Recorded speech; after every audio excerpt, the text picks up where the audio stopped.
Billy. Hey everybody, welcome back to another episode of Off-Centered Outdoors Podcast. I'm your host, Matt Dockstetter, along with my partner in crime. Who are you this week, Chucky? Big Jim Eaton, apparently. Okay. Yeah, that's right. That's the only insult we got. Wonder how Big Jim feels about that. He's the one that suggested it. Okay. No, I'm sitting here winterized. Yeah, it's getting chilly. Yeah. They tell me if I put shoes on or socks on, my feet might be warmer. It might help. We'll see. Why start now, though? Dude, why you bring that up? I was just thinking of that today because I go, look at my vest, vintage vest, right? Yeah. I go, I should put an apron on, like Matt, and I go, it's been like 41 years. Yeah. You know? Mm-hmm. What the hell? Well, what's going on? Old habits die hard. Yeah. Well, just another normal week. Got shipment of yellow in and ready to go to work. Yeah, I mean, you went hunting with Levi. Yeah, took Levi looking for quail and ended up with a turkey. So that was fun. Yeah. And me, I got my yellow. And I do think you're right. I think this land is cursed. Yeah. Because almost, you know how when you go in, and hopefully you don't know how, but you're baking your chicken and everything like you've done 100,000 times before. Yeah. And you put another pan on the thing to cook the other part. Then you're noticing smoke coming up from the sides of your stove, and you're going, "Gee, that's weird. I don't have any oil in the pan." And then you open the door to take the chicken out, and a giant flame comes out and covers you. Yeah, it's probably not good. You know when that happens? I've never had it, but I've heard. Well, sounds like an I Love Lucy episode or something. Dude, so I didn't know whether to shit or go blind. Oh, I bet. It all happened, and then luckily, Wendy got me one of them, we have one of them fire blanket things in the house, which, hang on. So I'm looking, I go, what the hell do I do? So I close the door back instantly. Yeah. Because it is a fire. It wasn't like how I normally burn my chicken, the crust. And I grab the blanket thing, I open the door, and then I go, crap, fire, and even worse. So then I couldn't figure out how to pull the rack out. Yeah. And do that without burning the rest of my arm. So then I had to just go for it. So I went for it, and then I discovered an important safety tip. The fire retardant blanket, at least the one I got, isn't fire retardant. No, well there you go. So it lit up. So now I have this giant thing, and I'm going, oh my God. Really, seriously, it was. I joke about it, but it was a thing, you know. Yeah. So now everything, I didn't have a long sleeve on, luckily, because and then I got like one shot, right? Yeah. To get this and dump it over like that in the sink somehow. Yeah. But if I miss or anything goes wrong, I'm going up, the house is going up, it's over. Yeah. And so I got it like that, and then I got the other part of the blanket that wasn't on fire. Yeah. Somehow. And Wendy comes running with the, in the water, and we got it.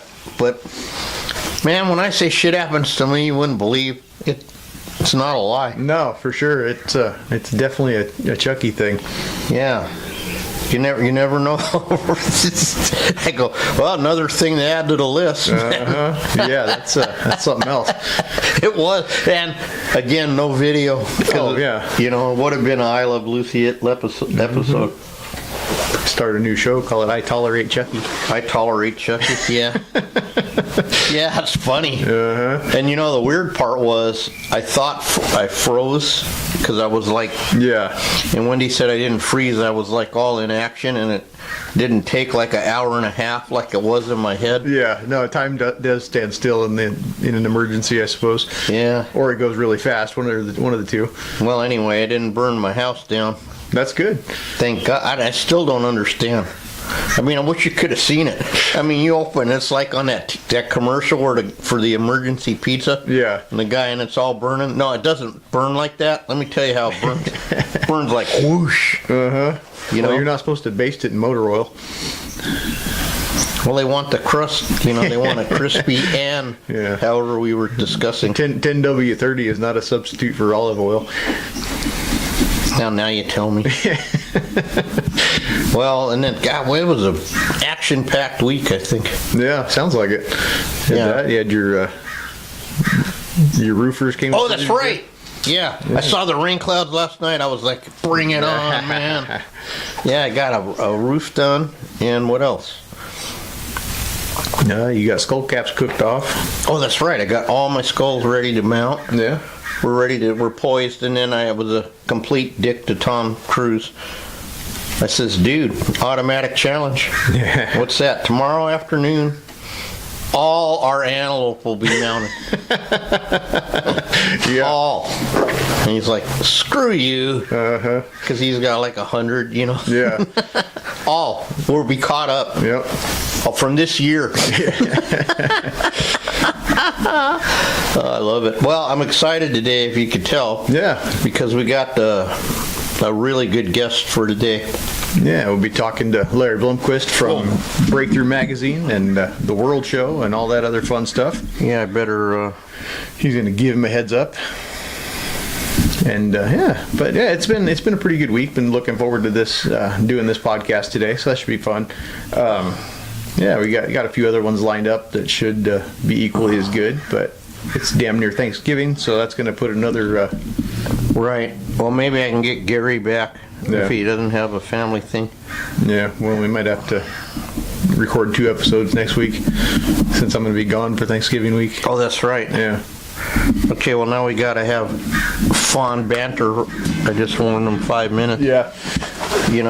But yeah, no, it's. I'm going to my mom's if I didn't say it already, so I'm going to be in Oklahoma for the week of Thanksgiving. That'll be fun. Yeah. Well, now I know a little bit about how it is when you say you go somewhere, but then when you go somewhere, you go, oh, okay, I know where Matt's going. Yeah. We've trudged the happy road to destiny. Yeah, for sure. Yeah, and then you got the kids are coming in, right? Oh, that's right. How could I forget that? Yeah. My granddaughter's going to be here for a couple weeks. Yeah. Well, that's already exhausting because... What are you going to do with no rocks to paint? No, we're going to take... remember that crap we bought at the World Show? The guy conned me into buying? Yeah. That cloth stuff? Mm-hmm. So we're going to make... Oh, yeah. We're going to make one that, and then we'll plaster it and paint it, and then we'll put some fuzz on it, and then try to make a little tree for a little Tortoro. I don't know if you know my neighbor Tortoro, but never mind. No, that'll be fun. I forgot about that stuff. Yeah, so I'm going to try that. Oh, I was watching our sponsor's new video. Yeah. They sell the wire by the pound, apparently. Yeah. They got some bag of boulders. Daniel's always coming up with something. And their own line of Masters blend that gives you longer working time. Ah, there you go. So when we're not injecting our bird feet that we don't do, we'll have more time to not do it. Well, hey, at least we can point you in the right direction if that's what you're doing. Yeah, he's going somewhere, that guy. Yeah, for sure. They're carrying epoxy sculpt and Really? Yeah, I saw they're carrying critter clay and all the AV's products. So Really? yeah. Well, Maybe we'll talk them into carrying some pig noses here one day. I think so. He's in the artificial part business. Yeah. That's right. I got something to experiment with you brought today. Brought a new prototype nose. I finally got one of my own pigs to mount. Yeah. So I'm not used to. I mean, the ones I mount come with the whatever prototype Yeah. is already on there, but I had to order my own thing, so it didn't come with the prototype. Yeah, and we're using I tried a different material for this nose and see if it changes anything in the finish work process. Yeah. Well, that looks pretty good. Yeah, I think it'll work out. And Yeah. if not, it'll be covered with skin, so it really doesn't matter. No, but it's the shape in the inside. Oh, well, the shape's it's the same. It's out of the same mold. It's just I poured it in a different material. Right. Oh, I tried a goofy experiment on the beast. Yeah. Because I thought for some reason in my brain that the nose was light, but it wasn't. No. but it still looks fleshy to me. Maybe not. For sure. I think it'll work out just right. Wow, I'm going to the dark side a little bit. No, you're coming into the 21st century. The dark side. Yeah, whatever you got to tell yourself, but No, it wasn't that big a deal. oh, I know. No, I go, wow, this could be kind of like what I did with my pig nose. Yeah. Well, this really makes it look a lot softer, Yeah. you know. Yeah, it's like trying to run a Model A in a race of Ferraris. It's not really you'll get to the end, but you might as well join the modern revolution. What'd that comedian say when he was going to go hunting with me? He'd take his AK and I could take my musket. Yeah. But then I ruined it by saying I'd give him a 10-minute head start. That was funny. Yeah. It was funny. Oh, of course. No. Hey, don't knock my Jeep, man. I'll just keep going, and what I'll do is when they're going this way, I'll just cut across the field. There you go. Get in front of them. Yep, absolutely. Cut across, Charlie. What? I'm trying to think what else was going on this week. Oh, we did the Santa Maria toy run. That was fun. That's fun. Yeah. That's always a good time. Give all the proceeds to Toys for Tots. Yeah, goodies for grunts. Yeah, I think it was 110 miles or something. I don't even remember what the hell it was, but Every time you do a run, it makes me temporarily think things I don't need to think. yeah. Because I imagine me and you at 110 miles an hour splitting cars. Yeah, it wouldn't have been with these guys. They were all lucky to get past 60, but I wouldn't have been able to do it again. no, it was. I've said it a million times. It's funny riding with guys that don't know how to ride in a pack. Nobody's stopping traffic. Nobody's doing. Yeah, nothing. Nobody's blocking. Nobody's lane change right. No, nothing. You know. And then at the last minute, did they decided accordion too? That makes me insane. Yeah, always. Finally get going up to about 75, 80 miles an hour. Then the guy in the front slows down to 50, and everybody has to pull each other's selves out of each other's ass ends. But yeah, I said it a million times. Tom would look over. We'll be eating lunch when you guys get there. Yeah, and they amended the route on the route, so that was fun. We got to go over a way I didn't want to go. So. Oh boy. Yeah, it was like changing your mind at the last minute from going 101 to going over the mountain here. Oh, this mountain? Yeah. So you don't want to go on this mountain? Yeah, it's like that, but tighter. It's yeah, it's like going from here to the visitor center up on the hill. Yeah. Just tight switchbacks and blank turns and no respect for the people on motorcycles. That's what bothers me. Yeah. Because it's a good thing I knew how to ride, because I can't tell you how many times, even going to like the back road to your house. Yeah. You go down to that little hairpin, you know, and you're committed, man. Oh, yeah. There's nowhere to go, and then some jerk comes around on the outside of his lane. Well, at least the knuckleheads thought enough to switch from side by side to rolling single file over the hill, so that we had that going for us. You gotta go single over that. Yeah. Unless you really trust your yeah. And there's only one guy I used to trust with that. Yeah. But I can imagine you and I could figure it out. Oh, yeah.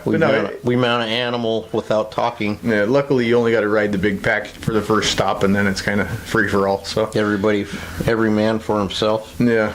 Okay. Well, let's you do the call. Let's see if we can get him on here.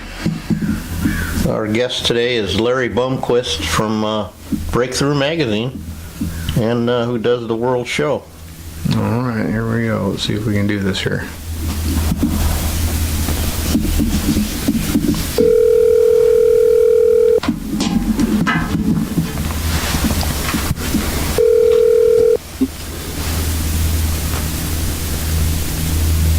Hello? Hello? Hello. There he is. Hi, Larry. How you doing, Chuck? Good to hear from you. Good. You're here with Matt, too, and we thank you. We're doing good, and I hope you're doing good. I am. I've got a little allergy now. I hope I don't start sneezing and coughing, but That's all right. You'll fit right in Yeah, with the you'll rest fit of us. right in, you know. okay.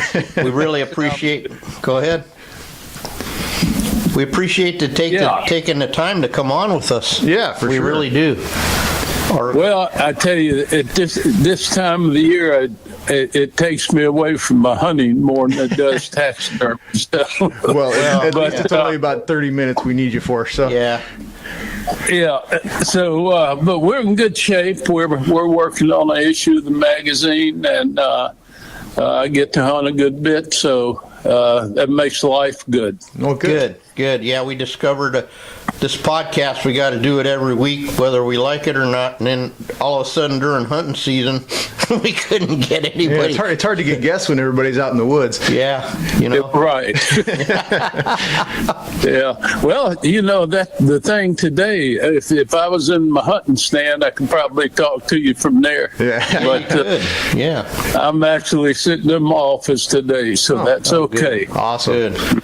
Well, Larry, could you give us God, I don't know how we say this. Like, how'd you get into taxidermy, first of all, and then take us through up, and then how you even got into Give us the Larry story. the Larry story? Yeah. Okay. Well, I think the Larry story is pretty much like a lot of individuals that get into taxidermy. I did get into it at a very young age. I started, of course, as a hunter, and my entire family hunted. They taught me how to skin squirrels and so on, and I just hated throwing those skins away, and that got me into learning a little about tanning. But I was actually about 10 or 11 years old, and Wow. my first strong interest, I was born and raised in South Louisiana, abundant fishing and game. And but I actually used to go visit my aunt up in Fort Smith, Arkansas for a couple of weeks every summer. And she had a taxidermist on the end of her street. And I asked my Aunt Jerry, I said, what's the deal with the deer head and so on the sign up there? He said, he's a taxidermist. And she went on and explained what a taxidermist was to me. And I visited his shop, and I think I fell in love with it at that time. It's kind of ironic. I did a little time in the service, and was stationed up in Pine Bluff, Arkansas. And I was in my early 20s, and I met a guy up there named Ivan Harvey. And you've probably heard of Ivan Harvey. He started a form company called Pretty Close Forms.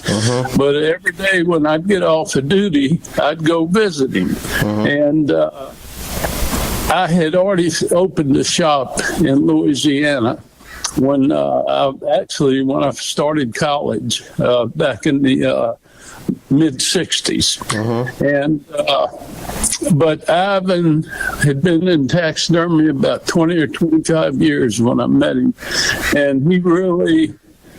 I sit down every day with him for, many, many days. And he's the one that actually opened my eyes to professional taxidermy. So, but I just had a love for hunting and fishing. I think one of the things that really helped me was that I spent probably my first 10 or 12 years doing taxidermy, specializing in our individual categories, such as birds and small game especially, and then eventually game hits and fish. And that really helped prepare me for going into it full time in 1974. And I had attended college. I had a degree in animal science and a minor in chemistry. And that helped me a lot in understanding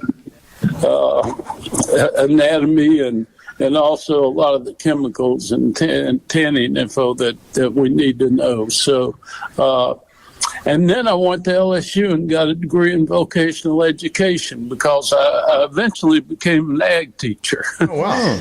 And I was teaching. I taught biology in high school 2 years, and then I got my ag position. and I was in my third year of teaching, early in the 70s, I think around 73, 74. And I had so much taxidermy, I had to make a decision. And I gave up a good paying job, one that I'd worked for many years going to school, which helped me in taxidermy also, of course. And that's how I got into taxidermy full time. And from there on, my studio actually became one of the largest in the Southeast. I had 6 full-time taxidermists working for me at one time. Wow. So there's a lot of in-between stuff there, but that's more or less how I got into taxidermy and how my career got started. That's really cool. That's awesome. And then tell us about how you stumbled into the whole breakthrough and then ended up running the World Show or whatever. Right. Well, that's a whole story in itself. And without my experience as a professional taxidermist, and I've been at a professional studio for almost 20 years when I purchased the rights to Breakthrough magazine from Bob Williamson in Atlanta. And Bob's the one that started with Wasco, Wildlife Water Supply Company. And I did some writing for him, and he and Ken Edwards was really the catapult for Breakthrough. He worked for Bob, and Ken's a genius. I actually mean that. He's a genius at what he does in technology and computer software and just about anything. Wow. And when I bought the publication in 1989, it was only, I think, 3 years old at the time. And Bob had started it mainly as a promotional thing for Wildlife Water Supply. And, of course, with a background in vocational education and as a professional taxidermist, I knew the direction I wanted Breakthrough to go, and but I needed some help. And that was when I hired Kathy Moody, who eventually became my wife. Wow. And I hired Kathy to manage and really get the magazine started. And she actually went to Monroe, Georgia, and she stayed up there and worked with Ken Edwards for, I think, 3 or 4 months. That was part of my purchase agreement to kind of understand. And Ken, even though Kathy had a background in publication, she worked for a magazine and a newspaper at one time. Ken really put her on the right direction, as far as a good professional publication. So that's how I actually acquired Breakthrough. And at the time, I had also started a taxidermy supply company. So I had a studio, a taxidermy supply company, and now a magazine. That's more than any one individual really needs. And I hired, and this was one of the best moves I ever made. I hired a professional advisor out of Baton Rouge, Louisiana. His name was Andy Bishop. And I'd actually been working with him because his family was in the printing business, and that was something I had to get to know. And Andy said, Larry, I'm also an advisor, a business advisor, and if you ever need any help, just call on me. So it just got to the point to where I was working myself to death and never reaching the top of the mountain that I had goals for. And he came in, and I hired him. He came in, evaluated the 3 businesses, and he said, Larry, he said, you've got good people working in your taxidermy studio. I said, you need to get your best man and make him a foreman and let him run that. And I did. And that was, anyway, that's what I did. And he said I would sell the supply company. And and then you need to focus on the magazine. He said, I really feel like your best direction and possibilities are in the magazine. So I took his advice and sold my taxidermy supply company to Mike Nooncaster out in Virginia, who eventually sold it to McKenzie. And I put Norman Smith as my foreman at Taxidermy Studio, and he had been with me since he was 18, and he was in his late 30s by then. So that worked, and I was able to focus on the magazine.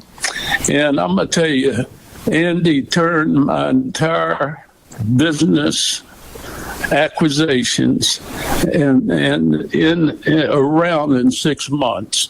And I reached the top of that mountain, and I've stayed up there ever since, I feel. So that's awesome.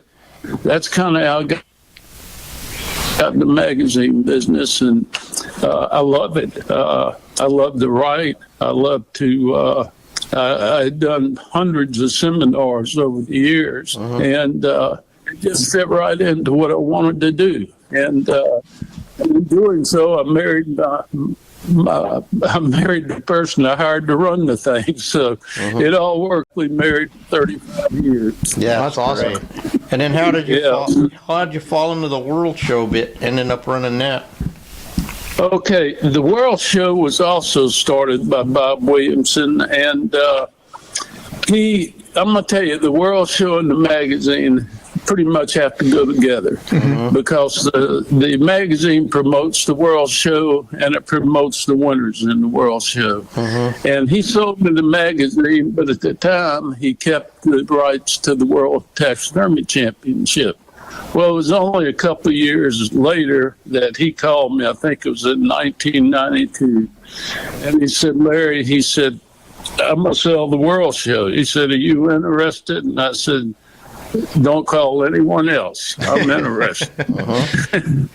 And I knew they fit together because I actually judged the first 7 World Shows. Oh, wow. And so I knew how it worked. It was a great idea that Bob came up with. And oddly enough, he had never actually registered it. And so I knew that with Breakthrough, I had to go in and get proper registrations and copyrights and so on. And I did on everything. And I had also was at one time a board member of the National Taxidermy Association, its vice president and president. And during that period of my life, I assisted and helped put on conventions for the NTA. So I had a background, but probably the one thing that I kept going back and looking at was the success of a taxidermy mini course in North Carolina called the Piedmont Taxidermy Mini Course. And I went to that show from 1975 on every year, never missed it. It drew in hundreds of taxidermists. It was a school-like atmosphere. The supply area, when they opened it, they would bust the doors down. You'd sell everything you had. And I kept thinking, I tried to put all of this knowledge and background that I had in producing a show, and it worked for the World Show. And as you know, Chuck, you were at that last World Show, and that was amazing. That was the most unbelievable show we've ever had. I knew it was going to be large, but when we got there, it seemed 5 times larger than I ever anticipated, and it was an unbelievable show. But we have produced 18 World Shows, 2 of them in Europe. Both of them in Salzburg, Austria. And I produced 17 over here. But, and you may have been at the show when we had a World Show out in Reno. I was there. Yeah. Okay, I figured you was, and I couldn't remember, of course. I forget things. Okay. We even had a vendor booth out there, at that show. Well, I remember when when I walked over to the convention venue, which was actually a big arena, if you remember. Yeah. And I walked out the back, and there must have been 40 people from California that were ready to help. And I just, man, I still have that picture. Yeah. And, but we've had some great shows. They've all been very successful. Yeah, but this last show, Some a little more than others. That usually, this last show was just I can't even believe it. unbelievable. Yeah, I am so glad I made it because I'm glad that got to be my first show. That was pretty crazy. I can't. We tell people about, but I said when you say you had to be there, man, you had to be there. What a quality group of people. The positive atmosphere. I can't. It's insane. You know. Yeah, I feel the same way, and I'm gonna tell you, I probably have close, and this is no exaggeration, 100 people that come in and assist and help us get that show produced, and we needed all 100 of them. Oh, I bet. And I mean, we had usually I'll bring in around 20 or 22 judges for a world show, and that's a lot. But this show, I brought in 28 judges. I had a few other specialty judges, which actually made the number 32 on judges. Wow. There were 28 people involved in our seminar program. So that's over 50 people right there. And the rest of them that came in to assist, and many of them have worked with us at all our world shows. We actually had 6 computer setups for registration, which we normally had 3. And you saw the lines we had. We got so lucky. We got there early. That is lucky if you got it early. So, and I've been to Disney World. I hate lines, you know. So, but you know, we had a good time. I actually, I think it was on Wednesday or Tuesday afternoon. I had 2 kegs of beer brought in, and had everybody that got in line and wanted a beer had a beer. Yeah. But it just turned out to be the biggest, best show we ever had, and I'm glad you were able to make it. And so I hear Matt in the background. It sound like both of you were there. Yeah, we were there, both of us. You met me. I mean, I know it was crazy for you, and you actually took time to talk to us too, which we appreciated, and all that chaos. Yeah. You know, so. You know, well, I was busy, and sometimes I had to go hide just to get a little break. I can imagine so. But I thought, how are we going to get all the entries into that room? And it was a big room. And of course, we had all the long hallways and an open pre-function area, and they just filled up. And we was running if it's going to run out into the then parking once lot. we got all the entries there, really, that's the truth. And so then I thought, now how are we going to get all this judged? And we had one show where we had not near that many number entries, but we had around 600. And it took forever to get a judge. I only had around 18 or 20 judges in. So I'm glad I brought in extra judges. But then I thought, how are we going to get we had over 2,000 people registered. And I thought, how are we going to get them in there to see the competition? But it all worked. Everybody had a great time. We even pitched in a little bit. We went to the airport and picked up Rick Crane. So, you know. We needed all the help we could get, so I had 102 helping. There you go. No, we were glad. We're good friends with Rick, and it was fun. That whole thing was... Yeah, Rick got hung up from, I think it was weather, and he was late getting in, so I didn't know y'all were the ones that wouldn't got him, but I thank you. Oh, no, it's our pleasure, and we met so many new people. The seminars were amazing. Really, just a whole all-around, dude, I don't even know what to say. And I don't want to get mushy, but I felt the presence of spirituality there myself. I don't know. but that's just me. Yeah. No, I felt it too. And I felt a lot of things during that show and after it. And I thank the Lord for all of it. Yeah. It was a great, great time. It was unbelievable. And our goal is to try to get as much of the history recorded as we can, Larry. You know, because the young people coming in, they have no idea, like Joe Kish would say, whose shoulders they're standing on. You know what I mean? Oh, yeah, I certainly do. Well, you know, I tell you, I stood on the shoulders of Joe Kish and a lot of other individuals. Mike Boyce out in Reno. When I first met Mike, that was the one person that put a lot of possibilities for our industry in my mind.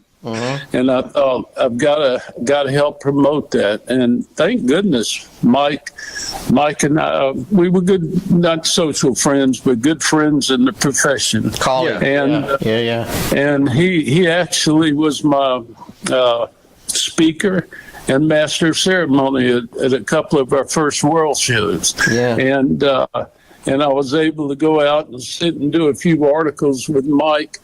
But individuals like Joe Kish and Mike Boyce and so many others. I don't want to try to name it. Yeah, you'll leave someone out. Names because I'd forget some of them. But, you know, they gave me the insight into what potential taxidermy had, especially Joe and Mike. And I took that and thought, I've got to promote and see if I can help give a direction for this industry to go in. So one of my primary goals with Breakthrough was with a degree in vocational education was first to be able to offer articles of new products and techniques and methods. And then the other was to give motivation to the people that read Breakthrough. And those two goals, I feel like we've met and still continue. And so it's just when you go into a profession, you're going to do your best if you love it. And just about every taxidermist I've met and talked to that got into it full time, it was because they actually loved it to begin with as a hobby. If they get into it to make money, they may be disappointed. It's not that you can't make money in taxidermy, but you can, no question about it. And today it's finally the prices are being charged that are comparable to what other craftsmen get and professionals like plumbers and electricians. So and then you guys a lot of I was going to say there's a lot of things like that I didn't want to push on people, but I wanted to see them. I wanted them to see that we have a good direction to go, and professionalism was a way that we could increase our income. Having the artistry part of it, Habitat getting into it, those were all things that I think had a lot to do with people increasing their income and bringing taxidermy to a point to where we can actually make a good living in it. So, and then people in the beginning, like Mike Boyce and even Bob Snow, they were always encouraging you, charge for your work. You know what I mean? Yeah. Don't just see what the guy charges and charge $25 less, you know. Just do a good business plan, you know. And they did it. They produced an excellent product, and the people loved it. And that's the way all businesses are built. So, but you know, as far as my career, I first of all feel like that my education was a big part in helping me. As an ag teacher, and I don't know if either one of you took vocational agriculture in high school. But they teach leadership, you teach parliamentary procedure, and that was one of the things that actually helped me establish myself on a national basis in the industry. When I got into I helped start the Louisiana Association, and I was its first president. And I worked on the board for 14 years. Oh, wow. And then figured, it's time to step back and let younger people start. And back then I was still young, I feel. So, but I was also very active with the NTA, and I actually was on the NTA board for, I think, 16 years and served as its president. So a lot of that stuff I couldn't have done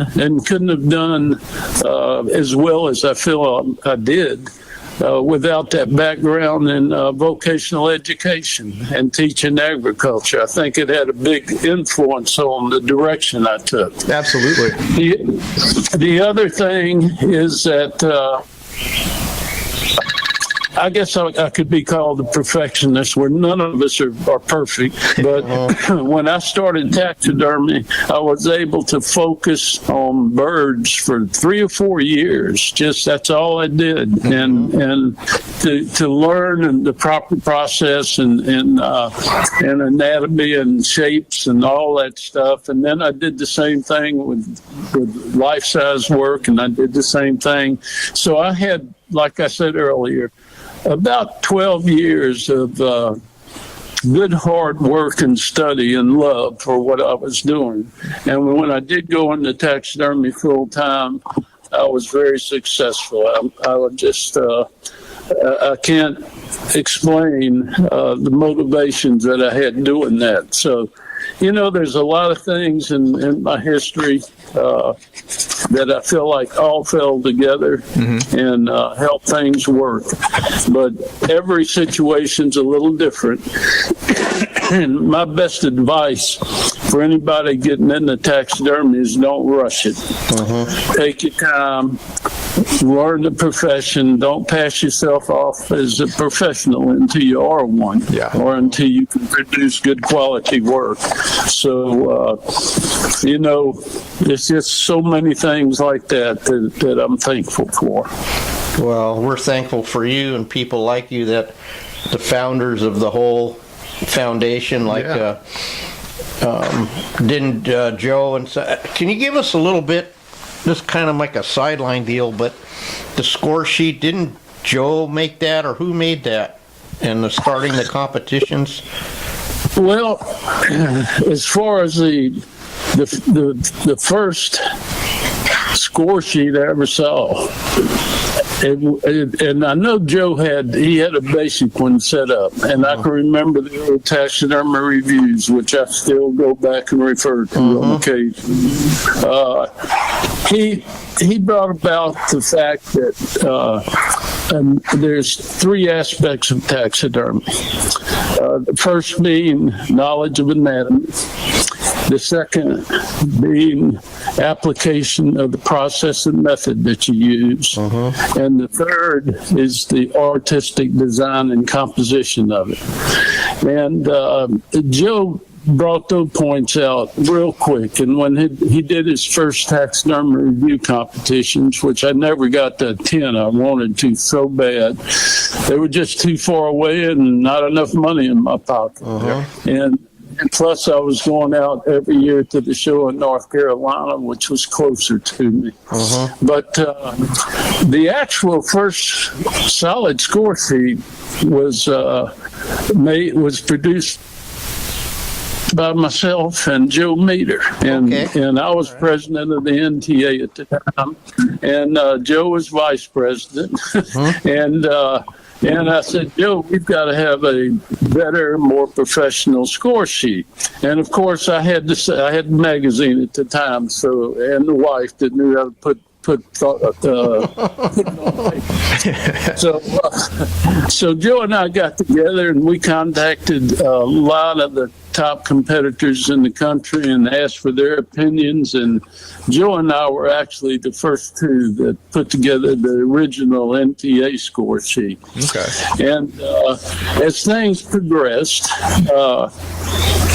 we and I had I'd probably judged 200 competitions from the late 70s on into the early 2000s, and so I had knowledge what the competitor needed. Mm-hmm. And the score sheet is more of a tool to communicate with the competitor. If a judge is a good, solid judge and he knows the subject, he could judge on a tablet sheet. But you've got to communicate with the competitor. And that's when I sat down about 12, 15 years ago and thought, I'm going to do redo the score sheets. Uh-huh. So the score sheets at the World Show that we use now are the ones that I put together over about a 3 or 4 year period, and there's a total of 65 of them. And at the time, Simon Blackshaw in the Netherlands was alive, and he was just an unbelievable artist. And I thought we need diagrams to help judges communicate with competitors and for competitors to understand. And he did at a very reasonable cost. I commissioned him to do all the drawings and so on that are on the score sheet of the World Shows. So that's kind of how score sheets evolve. But I've always thought that a good competent judge could do a score on a regular piece of paper. Yeah, absolutely. But it's better if there's a lot of people that hadn't judged and they get in the judging, and a good score sheet that's got all the criteria on it allows new judges to really see what need to be looked at and take you through it. So that's how our score sheet program began and how it ended. Well, I'm really glad I brought that up. Yeah, for sure. That's really interesting. Yeah, it is. Because we're trying to figure out how the first the whole who started what, when, and, Yeah. Well, I would say that the joke should certainly be given credit because Taxidermy Review really had the first score sheets, and but they just evolved after that. Right. As I mentioned, that Meter and I took it, and I bet we contacted 25 or 30 of the top competing taxidermists in the country when we put that first group together. Wow. Well, is there anything else you can... I'm at a loss as a question. Is there any news on where the World Show is going from here? Yeah. I know that was possibly the last one, and then we talked about it in Airbnb. So. Well, I'm of the age that I'm healthy. Pretty healthy. I've got a few things to give when you're 76, but I feel like Kathy and I are both healthy. We're still working, and we love what we do, but neither one of us want to put the other one in the position if one of us gets sick or anything, and without having taken care of who's going to continue the World Show and the magazine. Mm-hmm. So I have been contacted probably no less than 12 individuals with interest. I'm being kind of picky, to be perfectly honest with you. Yeah, you should be. And I am in discussion with some potential owners, and we're going to sell both businesses, and I'm hopeful that they'll both be sold together. And but for right now, in the near future, in the 2025, Kathy and I are the 100% owners, and we're going to continue it and do the best we can do. Now, as far as the next World Show, that's going to have to be the next owner. Okay. I'm not going to go back on my word when I announced that this show was our last show. Yeah, and that's one reason I feel like it was big, like it was. People came from everywhere. Oh yeah, and, But I'm hopeful by the first part of next year that we'll have a new owner for the World Show, and they will announce it. And I can tell you, the individuals I talked to said they don't want to change a thing. Well, good. And I said, you know, that's appreciated and great, but I said everything needs new ideas. And I said, don't be afraid to put new ideas into it. But I said the basics work, and you don't want to change basics of it. But as far as bringing in new ideas and things to do with it, so somehow it will continue. I just cannot. I don't know myself how it will continue and who will be the one to continue it. So I'll make that announcement as soon as I know something. Awesome. Well, at least there's sunshine on the horizon, I suppose. Yeah. We had such a good time. We're not going to miss the next one. You know, there's no way. Yeah, the sun's always going to rise and set. Absolutely. And so will the World Show. Good deal. I like that. Well, yeah, Larry, we thank you so much for taking time, because I didn't know how busy you were, or are, actually. And Yeah. we really appreciate it. And Matt, you want to ask him what you usually ask? How do we find them? What do we do? Oh yeah, go ahead and you can, any plugs you want to give out, you're more than welcome to share your social media if you want, or obviously everybody knows pretty much Breakthrough and all that stuff. But yeah, if there's anything you'd like to give out to people, to somewhere to find you, now's your best opportunity for that. Well, the best way to find us is on social media. Go to our website, breakthroughmagazine.com, and our 800 number is 1-800-783-7266. And we've got a great office manager. Her name's Catherine Flowers.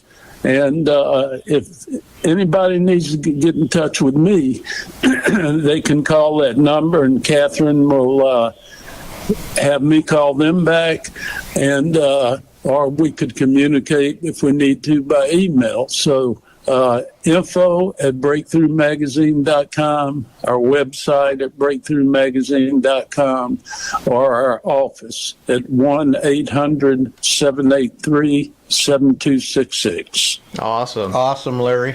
Well, thank you again very much, sir, for coming on. That's it's quite the honor to have you on. It is an honor, and Matt will send you. Well, it's an honor for me to be asked. I certainly appreciate the invitation, and if I can ever do anything for you, Chuck, or you, Matt, just let me know. Chuck does have my cell phone. You're welcome to give me a call. Awesome. Well, thank you very much, sir. Once this goes up, I'll be sure to tag all of you guys on social media so everybody can see it. Yeah, and then Matt will send you a link on your, maybe even on a text him the link or something. Yeah, we'll get you a link texted over to you somehow, or I'll message it to Kathy, or I'll get it to you. All right, guys. Y'all take care. All righty, sir. Right. Thank you, Larry. We'll talk later. Yes, sir. Have a great one. Thank you. Okay, Chuck. Bye. Bye-bye. Well, there you go. Unbelievable. Yeah, great one. Unbelievable.